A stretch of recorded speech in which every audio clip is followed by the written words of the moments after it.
첫 번째, 2002년 청계천.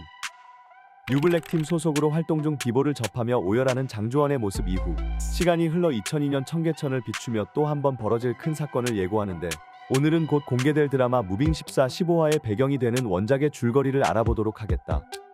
하나만 더. 두 번째, 청계천 보건공사. 이야기는 청계천 보건공사가 내년에 예정되어 있다는 상인들 사이의 대화로 시작된다.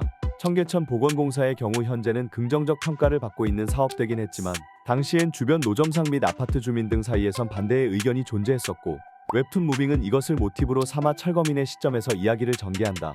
이들 사이에 이번 에피소드의 주인공인 이강훈의 아버지 이재만이 있다. 세 번째, 2003년 초여름. 한편 2003년에 초여름이 되어 본격적인 공사가 시작되고, 그 옆엔 노점상에 대한 생존권을 보장하라는 시위가 진행되고 있었다.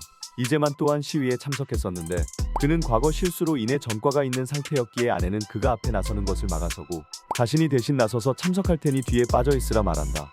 한창 시위가 진행되던 와중 일부 시위자의 과격한 행동이 시작되고, 이로 인해 경찰은 시위자를 하나 둘씩 연행하기 시작한다. 이 과정에서 자신의 아내가 연행되는 것을 본 이재만은 참을 수 없는 분노를 느낀다. 네 번째, 민용준의 호출. 장면은 장주원으로 넘어가고 그는 민용준으로부터 전화 한 통을 받는다. 이는 다름 아닌 이재만의 난동을 진압하기 위해 그가 필요하다는 것이었다. 이재만 또한 엄청난 스피드와 괴력이라는 초능력의 소유자로, 둘의 대결은 그야말로 괴물 대 괴물의 한판이 될 것을 예고한다. 아내의 사고 후 활동을 쉬며 마음을 추스리던 장주원은 가장으로서의 책임감으로 인해 어쩔 수 없이 현장에 출동한다. 다섯 번째, 청계천 지하. 그리하여 현장에 도착한 장주원은 그가 난동을 피운 후 급하게 도망을 쳤으며, 그를 잡기 위해 전 경찰력을 동원하여 토끼몰이를 했고, 그 결과 청계천 지하도로 밀어넣은 상태라는 이야기를 듣게 되고, 장주원은 홀로 청계천 지하로 들어가게 된다. 내부로 들어서 수색을 하던 장주원은 천장에 매달려 맨홀 뚜껑을 부셔 나가려 하는 이재만을 보고 그에게 연신 그냥 같이 나가자라고 말하지만, 귀가 잘 안 들리던 이재만은 살기 위해 장주원을 공격하기 시작한다. 여섯 번째, 장주원과 이재만. 엄청난 괴력과 회복 능력, 그리고 엄청난 스피드와 괴력을 가진 두 사내의 대결이 이어지는데, 결국 가까스로 장주원이 우위를 점하며 이재만을 잡게 된다. 그러나 자신 또한 상처를 입었기에 이대로 나가면 이재만이 무사하지 못할 것이라 생각하고, 자신의 상처가 회복될 때까지 기다렸다가 자수한 걸로 만들어 그의 형량을 줄여주려 하는데, 이재만은 오직 아들을 보고 싶단 일념하에 이런 일을 벌였다는 것을 알게 된다. 일곱 번째, 도망간 이재만.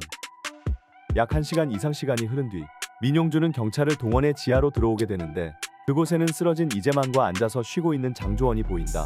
상황이 정리된 것이라 생각한 민용준은 이재만에게 수갑을 채우려 하는데, 그 순간 이재만이 일어나 높이 뛰어오르며 쏜살같이 도망치기 시작하고, 장주원은 그를 따라가지만 의도적으로 놓쳐버린다. 여덟 번째, 눈치챈 민용준. 그러나 민용준은 이를 눈치채고 있었고, 장주원에게 자네가 놓아준 건 맞지? 뻔히 보이더군이라고 말한다. 이에 장주원은 아들 한 번만 더 안아보겠다고 했고, 아마 집에 있을 겁니다라고 대답하고, 이들은 이재만의 집으로 향하는데, 그곳엔 정말로 잠든 아들을 바라보는 이재만이 있었다. 그리하여 이재만을 체포하기 시작한 경찰들. 바로 앞에 그의 아들이 애처롭게 아빠를 부르는 걸 보면서도 이를 강행한다. 그때 경찰들이 비명을 지르며 문 밖으로 밀쳐지는데, 민용준은 이것이 이재만의 짓일 거라 생각하지만, 사실은 아빠의 능력을 물려받은 강훈이 아빠를 지키기 위해 한 짓이었고, 이를 통해 민용준은 능력이 유전된다는 사실을 깨닫게 되고, 장주원에게 딸은 건강한가? 지난번에 큰 사고를 당했었는데라며 그의 딸 또한 능력을 물려받았을 거라 생각하게 된다. 아홉 번째, 모든 것을 버리고 떠난 장주원. 능력이 유전된다는 사실, 그리고 민용준이 이를 눈치챘을 거라 생각한 장주원은 자신이 가진 모든 것을 포기하고 딸과 함께 홀연히 사라지는, 가족을 지키기 위한 선택을 하게 되며 장주원과 이재만 에피소드가 끝이 난다. 열 번째, 리뷰. 오늘은 무빙 제14, 15화가 공개되기 전 이재만을 중심으로 하는 청계천 에피소드에 대해 정리해보았다. 처음으로 능력이 유전된다는 사실을 알게 된 민용준, 이로 인해 모든 것을 포기하기로 마음먹은 장주원, 이번 사건으로 인해 감옥에 수감된 이재만 등이 비춰졌는데, 누구나 부러워하는 초능력을 가졌음에도 이 때문에 겪게 되는 여러가지 걱정과 상황들이 현실적으로 다가온 것 같다. 과연 장주원과 이재만의 수로 액션씬은 어떻게 묘사될지, 원작의 내용 중 어떤 부분들이 각색이 될지 기대한다는 말을 전하며 오늘의 영상을 마치도록 하겠다. 오늘의 영상 한 줄 평. 본격적인 이야기가 시작되는구만. 오늘도 시청해주셔서 감사합니다. 영상이 괜찮으셨다면 구독과 좋아요 부탁드립니다.